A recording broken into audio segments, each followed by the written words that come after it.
¿Cómo están? Bienvenidos a este segundo podcast Informe Especial. En esta oportunidad con el equipo hoy día estelar, nuestros periodistas realizadores, Paz Montenegro, Carola Alcayaga, don Alejandro Meneses. ¿Cómo están? Hola.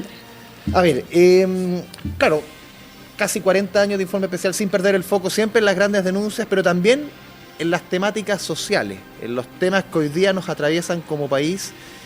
Y quiero partir contigo, Paz. Claro, vamos a analizar varios capítulos de las últimas temporadas, pero uno quizás de los más importantes de la última temporada. Salud mental adolescente. Claro, un tema que uno dice, tratar esto en televisión, en un programa de reportaje, tamaña hazaña, ¿no? Fue una tamaña hazaña porque había que visibilizar un tema que era delicado. Estábamos hablando no solamente de salud mental, sino que de salud mental adolescente. Por lo tanto, teníamos niños, niñas y adolescentes involucrados y por lo tanto fue un desafío. Yo te diría que también un desafío editorial. Lo tomamos justamente porque veíamos que había una emergencia que era necesario visibilizar porque estaba post-pandemia y porque además estaba costando vidas. Entonces, había varias premisas que ahí pusimos sobre la mesa. Una de ellas era que hablar de suicidio, por ejemplo, no mata, pero el silencio frente a una temática de ese tipo, sí, y estaba costando vidas. Eso es lo que nos llegaba desde distintos lugares. Los expertos estaban planteando de que había una emergencia al respecto y una emergencia transversal que pasaba de Arica a Punta Arenas en todos los estratos socioeconómicos y donde se estaba viendo no solamente un gran número de casos, sino que la gravedad de ellos era lo que estaba generando la alerta. Pero también, Paz, hay un tema que no menor, que ustedes tienen que capacitarse para hablar del tema. No hay ni llegar y hablar de salud mental en televisión como de buena a primera. Hay conceptos, hay formas de trabajar, formas de conceptos que manejar dentro de un trabajo periodístico como este. Lo hicimos de manera voluntaria. Lo hicimos en Chile y en el extranjero, en una universidad chilena y también en una universidad de Estados Unidos que estaba ofreciendo cursos justamente para comunicadores para poder hablar de salud mental adolescente específicamente también, y también de suicidio. Y por eso yo te planteaba que esa premisa que yo te digo, hablar de suicidio no mata, pero el silencio sí, claro, está debajo también de eso. No hablamos solamente de suicidio en este capítulo, es solamente una de las aristas, pero siendo lo delicado que era justamente abordar esa temática, decidimos prepararnos de la mejor manera posible. Lo hicimos como equipo, lo hicimos, como te digo, en 2 cursos distintos para justamente poder llevarle a los telespectadores y poder llevarles una información en el fondo integral y que pudiera servir para poner sobre la mesa el tema y para poder iniciar también esa conversación en las casas, sin producir daño, ¿no? ¿Ustedes cómo lo ven como equipo? Alejandro, Carola. Sí, ahora el tema, yo reflexionaba recién con la pregunta que hacías y uno finalmente siempre estudia, en cada uno de nuestros reportajes, claro, es como un estudio intensivo respecto de lo que uno hace porque... Es como una especialización en un tema... Absolutamente. Porque uno no es una inmersión. Y en este caso es más complicado porque es un tema tabú, un tema que está muy puertas adentro, ¿no es cierto? Que está ni siquiera en los colegios se aborda. Eso es lo que tú captaste en el reporteo, que hay como una carencia, digamos, de cómo abordar el tema. De todas maneras, y porque nadie nos enseña tampoco, ni a los padres, claro, ni a los hermanos, ni a los profesionales, justamente a tratar este tipo de temáticas, y ahí el desafío más importante era cómo lo bajábamos, ¿no? ¿Por dónde se parte, Paz, un tema así? Que es bien complejo, porque esto es un mundo. Mira, nosotros estamos siempre también viendo qué es lo que está pasando afuera. Somos parte de un mundo global, ¿no? Y veíamos que hace varios meses antes de empezar nosotros a trabajar, el New York Times estaba sacando una serie de reportajes sobre salud mental adolescente. Y mucho de lo que pasaba allá se replicaba acá. Y nosotros dijimos, bueno, si está pasando allá, ¿qué estará pasando acá? Claro. Y la verdad es que la sorpresa fue muy grande. Ahí fue cuando hiciste el recorrido por las clínicas, por ejemplo, te diste cuenta clínicas y hospitales. Clínicas y hospitales públicos, y te diste cuenta que no habían camas, por ejemplo, para el tema de salud mental, que no existían sencillamente. Claro, ahí nos dimos cuenta de que la urgencia era tal que teníamos un hospital como la Posta Central, que está destinado a cubrir traumas importantes, quemados, que llegan desde todas partes del país justamente a tratarse, y que tenían, por ejemplo, 13 de sus camas de pacientes críticos, 12 de 13 de sus camas de pacientes críticos ocupadas por pacientes con problemas de salud mental, y muchos de ellos eran además adolescentes. Así pasa que cuando uno comienza a investigar y tiene un foco, vamos hacia allá, y de repente hay cuenta que... y hay otra cosa que es mucho más potente por otro lado, y tenéis que ese foco cambiarlo y buscar y empezar a ver los antecedentes que te llevan para otro lado. Imagínate. Y ahí uno tiene que tener igual la perspectiva amplia. La flexibilidad, ¿no? La flexibilidad para poder... Y ustedes mismos conversan de repente, claro, porque son temas que igual nos tocan a todos tenemos algún familiar, algún cercano. Así es. Ustedes entre ustedes lo conversan, porque de repente, como dice Alejandro, y como también sugerías tú, te vas dando nuevas luces, ¿o no? Respecto a... Lo conversamos con nuestra editora, lo conversamos entre nosotros, con nuestros periodistas investigadores, con nuestros realizadores audiovisuales. Con la todos gente aportan, cercana, sí, claro, siempre alguien entrega una perspectiva distinta y te va ayudando a complementar. Igual uno tampoco lo puede comentar tanto, porque al final nuestros temas no se pueden comentar así masivamente, pero sí con la gente que entrega aporte permanentemente. Claro. Yo creo que todos lo hacen. Pero también quizás en este reportaje, más como en pocos, también había una misión también de educar frente a un tema que, como decías tú, hay mucho tabú, hay desconocimiento, hay miedo de hablar. Yo creo que sí, y por eso te digo que fue una apuesta editorial también. Como televisión pública, o sea, es nuestro deber poner este tema sobre la mesa. Le está pasando y le está pasando a muchos de nuestros jóvenes, y con datos tan importantes como, por ejemplo, que el 50% de los problemas de salud mental de los adultos se generan antes de los 14 años, 75% antes de los 24 años. O sea, lo que está pasando con ese tránsito de nuestros niños, niñas y adolescentes hacia la adultez es fundamental para el Chile que estamos formando y que nos vamos a convertir en pocos años más. Y acá teníamos además un tema de pandemia de por medio, de encierro, y los efectos que esto había generado frente a esa presencialidad estaban siendo muy, muy tangibles. Y lo difícil que es llevarlo a televisión con testimonios. Claro. ¿Qué tan difícil fue conseguirse esos testimonios para ti en ese momento? Bueno, ahí además tenemos una serie de claro, protegido, que tenía que estar protegido en el fondo a la hora de abordar justamente los la misma ley te limita, ¿no? Nosotros partimos el reportaje con ciertas advertencias para el público que estaba viendo el reportaje. O sea, íbamos a tocar temas sensibles, íbamos a hablar de salud mental, pero también de suicidio adolescente.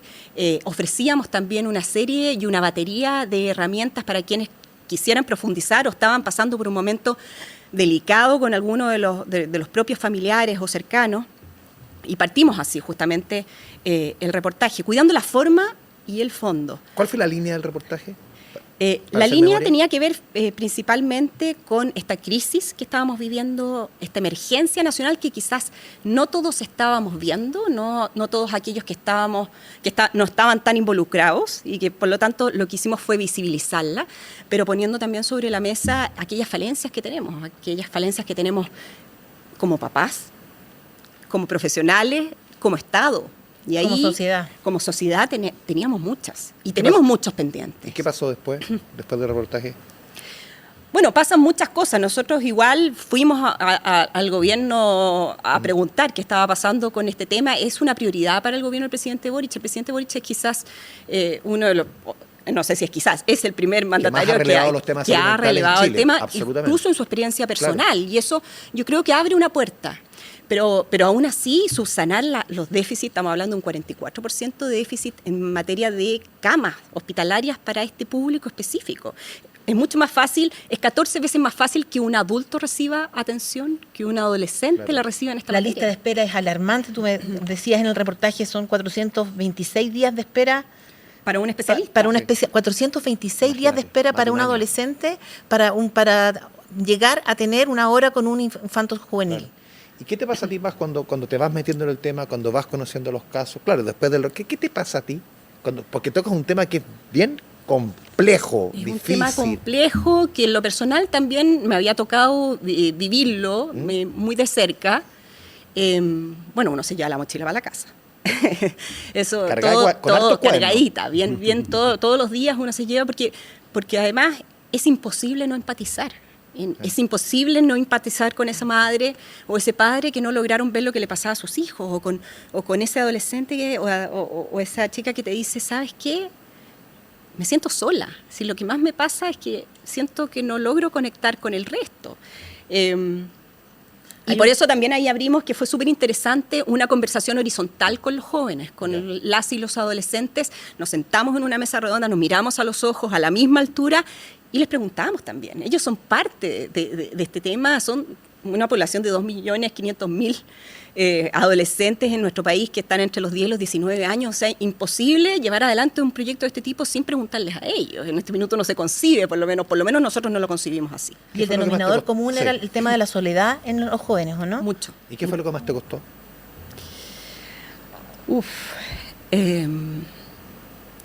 Yo creo que principalmente ese dolor profundo. En el fondo no poder abrazar y apapachar, para poder decirles, ¿sabes qué?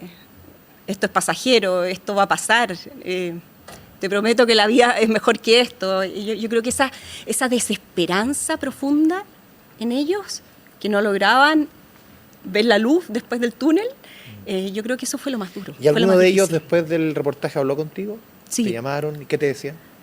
Estaban agradecidos, fíjate. Aquellos casos, sobre todo, que tuvimos que guardar reserva de identidad, no porque estuvieran haciendo algo malo, que eso es algo que uno tiene que obviamente también poner sobre la mesa, sino que porque eventualmente en unos años más, cuando estén buscando un trabajo o cuando sean adultos, bueno, ellos deben tener la libertad de poder decir si quieren mostrar o no mostrar su caso, pero en este caso les mostramos y les dijimos que era mejor protegerlos, ¿no? Viajamos por Chile también, viendo lo que pasaba con todos estos casos. Y a ti en lo personal, ¿cuáles son tus conclusiones? ¿Cuál fue tu cierre después de este reportaje? ¿Era lo que... ¿Cómo quedaste? Uno siempre queda al debe, porque es imposible meter en 50 minutos una problemática de tal magnitud, pero yo creo que sí acertamos de lleno en poner la alerta en un tema que hoy está y sigue estando muy, muy presente. No solamente en las portadas de los diarios, estuvo en el discurso, en la cuenta pública del presidente Boric la semana pasada, en la primera y la segunda, y el desafío es enorme y lo sigue siendo porque faltan recursos. Nosotros tenemos un 3% del presupuesto de salud dedicado justamente a salud mental, queremos llegar a un 6%. Con respecto a los países del barrio estamos al debe, para qué decir con el 10% que destina los países de la OCDE, o sea, nos queda mucho por hacer, pero fue interesante también ver que con iniciativas pequeñas, quizás como lo era, por ejemplo, el programa Radar, que lo que hacía era ir a los colegios, detectar aquellos casos que estaban en riesgo y poder derivarlos al CEFAM más cercano, dándoles una hora en el corto plazo. Son iniciativas que uno dice, bueno, se pueden hacer. Y eso también se mostró en el reportaje, que es posible, con el esfuerzo mancomunado de varios actores del sector público y privado, poder ayudar a aquellos jóvenes, a aquellos niños y adolescentes que están pasándolo mal.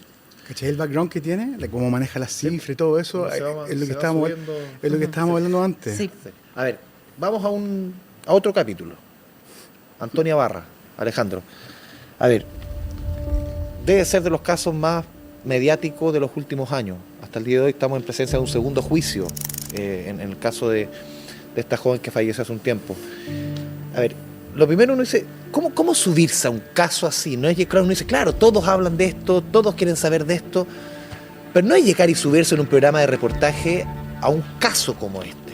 ¿Por qué decides este caso? Imagino que analizaron la cantidad de pros y contras de subirse a un caso tan potente. Sí, nos dimos cuenta de que se había mostrado una parte solamente de la historia y nosotros queríamos mostrar la historia completa. Eso fue como el eje principal. Y a diferencia de lo que pasa con Paz, a mí después del reportaje me llamaron para decirme que se iban a querellar, entonces sabíamos que finalmente iba a ser complejo, pero eso no fue impedimento para aquí escuchar todas las voces iba a ser un problema. Hay que entender y contextualizar de que está investigándose esto judicialmente. Por lo tanto, nosotros nos metimos antes de que haya una resolución de la justicia, porque teníamos los antecedentes suficientes que permitían mostrar un lado que no se había mostrado de la historia.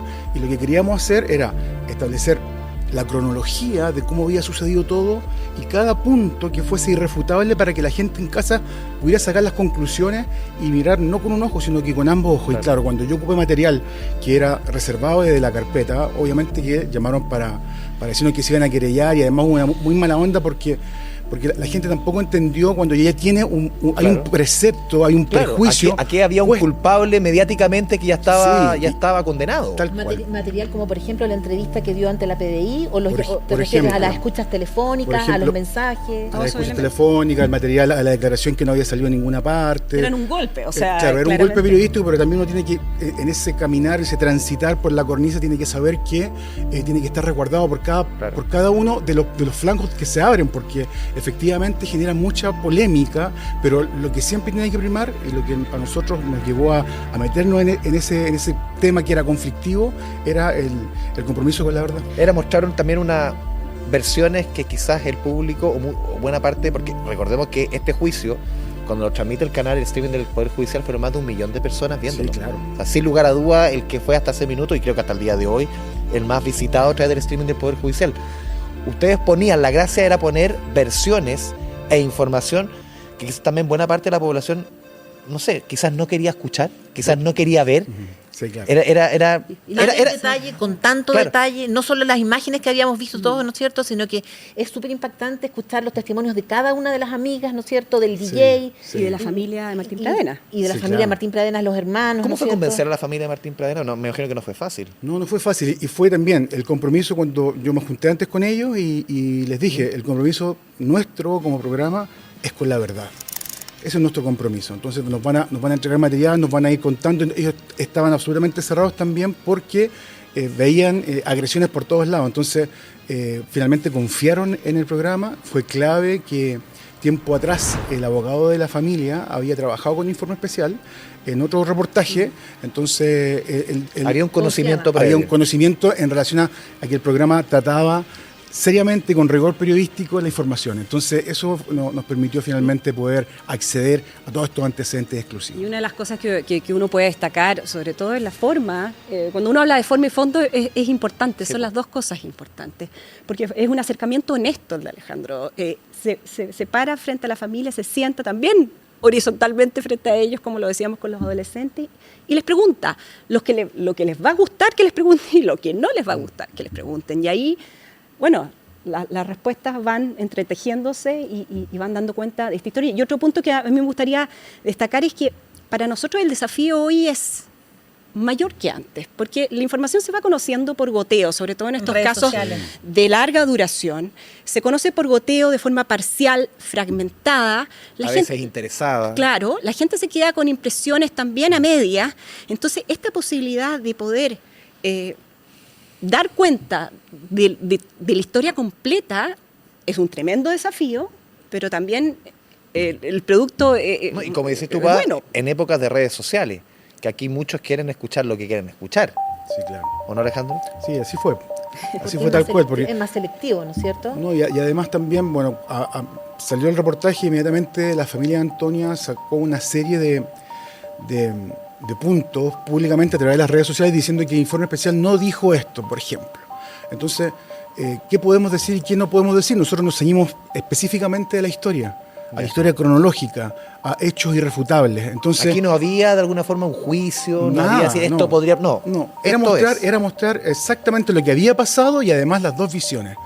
Y es lo que él quería, además, en un primer momento. Siempre quiso, porque como no existía esa otra visión, lo quería. Pero después, claro, cuando finalmente salió el reportaje, no estuvo tan de acuerdo y es súper válido también. Lo importante para nosotros era el compromiso con la verdad y de ahí no nos movimos un milímetro. ¿Y en lo personal hubo algún costo?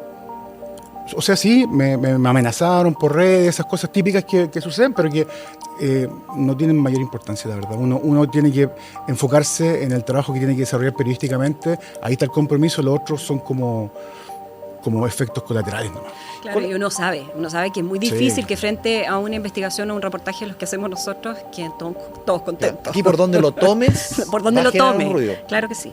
Y cuando tuvimos los antecedentes suficientes, porque además eso no es sencillo, lograr tener toda esa información, analizarla bien, corroborar cada elemento, que no hubiese ningún error.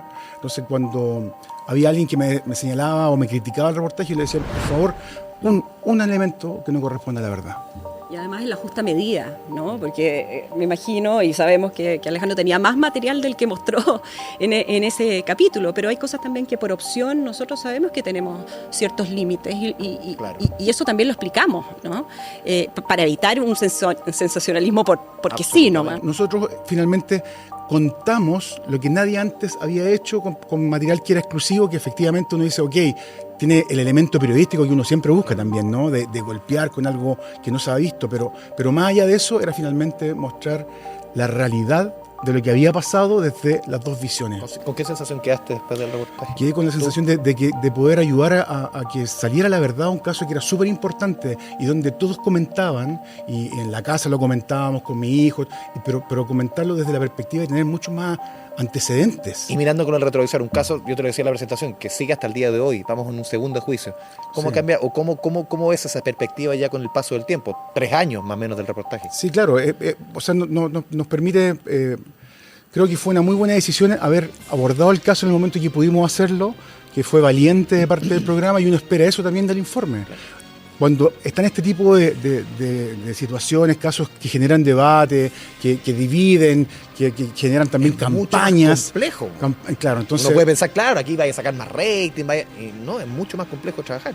Es mucho más complejo trabajar. En ese momento nos acompañó mucho la sintonía, porque efectivamente hay un interés masivo todavía. Pero finalmente lo que buscábamos nosotros era poder ampliar la mirada, que efectivamente solamente se había mostrado.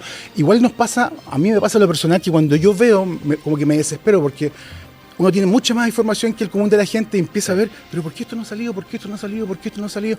Y uno no entiende, y a veces, claro, en la dinámica que se genera en los medios en el día a día, hay poquito tiempo, no, claro. Entonces, esos elementos que vas dejando afuera muchas veces los une. Sí, y cuando no hay contexto, y cuando además te pasan solamente una parte, y esa parte después se reproduce, y en redes se distorsiona, es nuestra labor poner los antecedentes sobre la mesa y poder contar con la visión que el programa entrega. No era decir esto pasó, sino que decir esto no se contó, esto también estaba. Correcto. Usted haga su juicio. Eso es. A ver, vamos al tercer reportaje, crisis habitacional, Carola Alcayaga. Esto también estuvo presente, lo decíamos el presidente Boris del tema salud mental, también tuvo la cuenta pública. Y ha sido, si no, de los temas más relevantes hoy día, de las situaciones más... Esto atraviesa desde lo económico, lo social, donde quiera. También uno dice, ¿por dónde tomar un tema que uno dice... Un reportaje, 50 minutos de la crisis habitacional? Lo conversamos aquí en el café afuera, Carola. ¿Cómo partir algo así?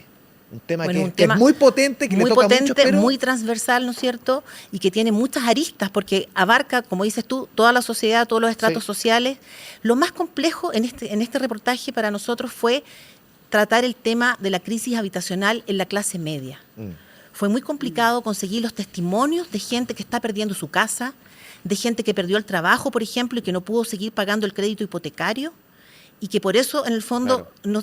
Para el banco eres muy pobre, para el Estado eres muy rico. Muy rico, ¿no es cierto? Y ahí quedaste, jamón del sándwich. Exactamente, y gente de clase media que se tuvo que ir a vivir de allegado. El número de allegados ha aumentado, pero considerablemente.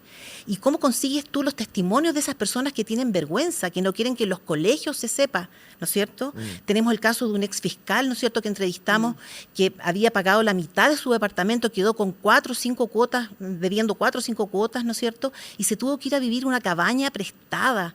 Nosotros tratamos de ir a entrevistarlo a esa cabaña y le dio vergüenza, porque en el fondo para él, después de haber sido fiscal, después de haber ganado más de 3 millones de pesos, estar en esas condiciones siendo abogado, ¿no es cierto?, muy complejo.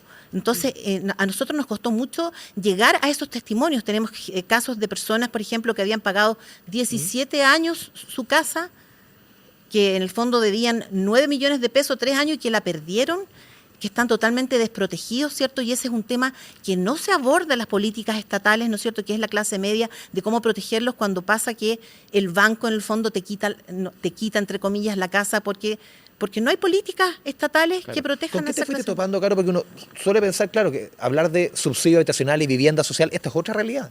Esta es otra realidad, exactamente. Nosotros hicimos un ejercicio, ¿no es cierto? Nos fuimos topando con que no solo hay dificultades para pagar, sino que también hay muchas dificultades para adquirir. La gente en este momento no está accediendo a la vivienda porque los precios están muy caros. Nosotros hicimos un recorrido en el reportaje, ¿no es cierto?, por las distintas comunas y nos dimos cuenta que un departamento de 50 metros cuadrados en Estación Central vale 115 millones de pesos. Que en el fondo tienes que ganar 1,5 millones para poder acceder a un departamento ahí. Departamentos caros, sueldos que no se reajustan de acuerdo a la inflación, sueldos bajos, una inflación y UF que sube como la espuma, o sea, una mezcla bien. Y ahí hay una cifra que a mí me llamó muchísimo la atención, Caro, que tiene que ver con esos 38 años que tiene que esperar alguien para juntar la plata necesaria para poder... Para el pie. Para el pie. 38 años, o sea, Imagínate. se te pasa la mitad de la vida para juntar el pie, imagínate después para poder Y bancos pagar. cada vez más reacios a prestarte la plata. Exactamente. Entonces es muy terrible ver cómo la gente está como con desesperanza con el tema de la vivienda, con el tema de acceder a la casa propia, el famoso sueño de la casa propia. Se supone que hay 2 millones de chilenos que no tienen casa propia, estamos hablando de 641.000 familias que no tienen un hogar, y hay una cifra que Déficit Cero, la Fundación Déficit Cero sacó, que es el tema de la fragilidad habitacional. Gente que está a punto de perder la casa, ¿cierto? Ahí, en Son un constante 400.000 bicicleteo. familias, Andrés. 400.000. Que en el fondo, frente a un hecho como perder el trabajo, pierden la casa, ¿cierto? Entonces, fue muy complejo de reportear y de ver estas realidades y poder ponerlas en la televisión, digamos. Dale, Y ahí también hay un desafío que lo abordamos en muchos de nuestros reportajes, que es ese relato coral, ¿no? En donde uno va entretejiendo distintos relatos de distintas realidades. Claro. Pero que tienen un denominador común. Pero hay que hacerlo de forma creativa sí. para poder justamente ir manteniendo la atención de la gente que nos está viendo y poder dando a conocer cada uno. Por ejemplo, pasamos por los campamentos, ¿no es cierto? Claro. Hemos visto las cifras, cuánto han aumentado la cantidad de familias en campamentos. En campamentos. En Lampa, por ejemplo, se ha triplicado la población. Pero no solo vimos la vida, o sea, lo que se está viviendo en los campamentos, sino también los dueños de esos terrenos que también están sufriendo porque se tomaron sus terrenos, ¿no es cierto? Y ahora no saben qué hacer, pagan las contribuciones, pero hay una población completa con medidores de luz instalados en su Incluso en se su ha dado terreno. esta dinámica, Caro, que hoy día hasta el arriendo se hace imposible. O sea, las personas que no pueden comprar, claro, se da hace algunos años, claro, la opción de arrendar, pero ahora incluso el arriendo se ve algo como Así es. lejano, ¿o no? Bueno, por eso ha subido tanto el número de allegados. Que se supone, uno cree, por ejemplo, en Ñuñoa no hay allegados. En Ñuñoa está lleno de allegados. Hay un comité de allegados en Ñuñoa, que son supuestamente personas de clase media, que uno espera que los allegados estén, no sé, pues en otras comunas, ¿no es cierto? ¿Hubo alguna historia en particular que te haya llegado, que te haya tocado, que tú digas aquí, de verdad, una historia como que te remeció dentro Bueno, de a mí siempre me ha estremecido conociste? mucho el tema de los campamentos. A mí personalmente estar en un campamento y ver a esos niños que están en unas condiciones demasiado paupérrimas, sin agua, no sé cómo viven sin agua, con piso de Familias tierra, jóvenes, muchas. familias jóvenes, gente que había vivido hace poco en un departamento en Maipú, por ejemplo, y que no pudieron seguir pagando el arriendo y se tuvieron que ir a vivir a un campamento, después de haber tenido agua caliente, después de haber vivido, no sé, en unas condiciones bastante cómodas. Ahora están viviendo sin suelo, sin agua, con niños chicos. Y una perspectiva que tampoco se ve mucho cambio a favor. Exactamente, que no tiene mucha salida, dices tú. Imagínate, ¿hace cuántos años vamos a terminar con los campamentos? Sí. O sea, y el solo número han ido en aumento sí, por todavía distintas en realidades y distintas situaciones que estamos viviendo como país. Y ahí también la apuesta que hacemos es a tratar temas que muchas veces dices, bueno, pero ¿cómo vamos a hablar de política habitacional? Está tan visto, ¿no? ¿Qué arista nueva vamos a sacar? Pero siempre hay, y sobre todo cuando son temas que nos convocan a todos, ¿no? Porque es una realidad que nos afecta como país. Caro, a ver, ¿con qué sensación? Claro, le he preguntado a otro, pero ¿con qué sensación queda después? Porque claro, es algo que todos decimos, este tema lo conocemos, un tema que está bien archiconocido, el acceso es lo difícil, esa casa propia que se ve imposible. ¿Con qué sensación quedas tú después? Quedé con una sensación de desesperanza. Ya. Como que la gente no tiene mucha salida, como que en el fondo no veo que existan políticas públicas que permitan que esto tenga una solución. Siempre la idea de un reportaje, el broche es, por aquí va. Claro. Por aquí, esta es la luz. Aquí no veía mucha sobre luz. todo para la clase media, porque el plan de emergencia habitacional considera, ¿no es cierto?, solución para los campamentos, regularizar los terrenos, ¿no es cierto?, mejorar la calidad de vida en la medida de lo posible, pero para la clase media como que no ve una salida de cómo solucionar el tema de lo que hablábamos, por ejemplo, que las personas que no pueden seguir pagando su crédito hipotecario y que lo han pagado durante 15, 17, 19 años y que de pronto quedan sin trabajo. En el fondo, el tema de la clase media a mí me dejó con una sensación muy, muy grande de desesperanza. Hay que seguir haciendo reportaje entonces. Eso es lo importante. Y para ir cerrando a los tres, ¿cómo se viene este 2023? Claro, sorprender es cada vez más difícil. Las temáticas son complejas de abordar. Lo que hemos hablado aquí, casi puras temáticas sociales. ¿Cómo se viene este 2023? No, quizás puede ser esto, pero no. Se viene bueno, sí. Se viene bueno. Pero vamos como en esa misma línea, ¿no? En esa misma línea de abordar temas que sean importantes ya a través de casos que nos puedan llevar a visibilizar falencias que tenemos justamente en este Chile que no avanza tanto como nos gustaría en distintos aspectos, ¿no? Injusticias que se siguen repitiendo y a veces casos muy importantes que tratamos de dar a conocer y lo vamos a hacer en esta temporada. Se vienen casos muy potentes, casos humanos muy potentes, que nos van a impactar. ¿Por qué creen ustedes, solamente para ir cerrando, que el informe ya cumple, está a punto de cumplir 40 años? ¿Por qué sigue vivo? Fue el primero y hoy día es el único. Porque siempre ha estado presente el golpe periodístico, porque hay mucha rigurosidad, porque hay un trabajo serio detrás. Yo creo que eso la gente lo valora. Paz. Sí, o sea, quizás es difícil poder reflejar en pantalla, pero hay temas que nosotros desarrollamos por más de año y medio, en donde estamos abocados justamente a esa investigación rigurosa, y ahí hay temporadas que quizás no lo podemos sacar al aire justamente por eso y se tiene que guardar para la siguiente. O sea, hay mucho trabajo de por medio para poder sacar uno de estos capítulos, y yo creo que finalmente eso se logra ver. Finalmente. Claro. Y al final, Alejandro, esta es una apuesta editorial del canal, más allá del departamento de prensa, ya lleva más de 20 años acá. Nosotros somos la patrulla juvenil, ¿sí? No. Bueno, yo vi el informe, lo vi en el colegio. Hay una apuesta editorial, hay una firma, claro. No es baladí decir que es el único programa de reportaje de periodismo investigativo de televisión que sigue y sigue arriba. Sí. O sea, ahí hay una apuesta, hay algo que va más de fondo. Sí, por supuesto. Y nosotros también tratamos siempre de equilibrar, porque queremos que nos vaya bien en sintonía, pero también queremos los temas país, los temas nuevos, que a veces no tienen no son tan masivos en términos de rating, por ejemplo, y uno trata siempre de equilibrar y tener estos temas que son importantes para el país y que a veces nos vamos con todos nosotros sabiendo que a lo mejor no son tan masivos y que la contienda es desigual, pero lo hacemos y después generan cambios y uno ve en el pasar del tiempo y con la proyección periodística de que un fenómeno tiene que ir cambiando porque está mal y lo denuncia, y después ves que sacan un proyecto de ley y que, por ejemplo, lo que hicimos hace un tiempo con las salmoneras, que estaban dentro de los parques nacionales, que ya no pueden estar. Entonces, yo creo que ese es el sello del programa y esperamos nosotros también siempre resguardar esa... Estar a la altura, ¿cierto? Exactamente. Ahí está, Alejandro, Carola, Paz, muchas gracias por este espacio. Muchas gracias a ti. Gracias a ti, y a todos ustedes por acompañarnos, por la sintonía en este podcast Informe Especial. Ojalá nos veamos en una próxima oportunidad. Que les vaya bien. Chao, chao. Hay historias. Y arrancaron Investigaciones. En la jerga que necesitan un informe especial.